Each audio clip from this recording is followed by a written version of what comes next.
Welcome to Luca and Miguel. Enjoy the video. In this video, I will explain how to make dashi miso soup. Dashi is the essential base, providing that wonderful umami flavor. While traditional dashi uses kombu and katsuobushi, we'll use an easy method with instant dashi granules.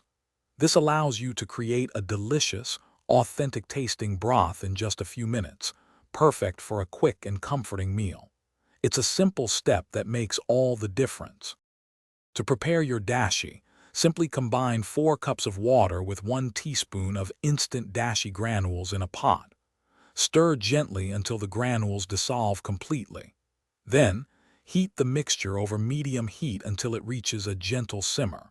It's important not to let the dashi come to a rolling boil, as this can diminish its delicate flavor. Just a light simmer is perfect. Now it's time for the miso.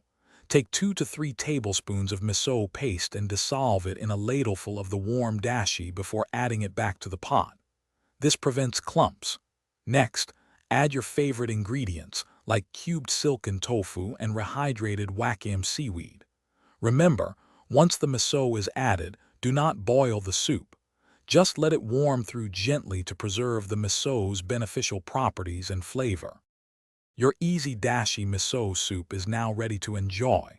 Ladle the warm soup into bowls and, for a final touch, garnish with some freshly chopped green onions. Serve it immediately to savor its comforting warmth and rich flavors. This simple yet satisfying soup is a wonderful addition to any meal, offering both delicious taste and nourishing ingredients. Enjoy every spoonful. Thanks for watching and please subscribe. It's the best investment you'll ever make.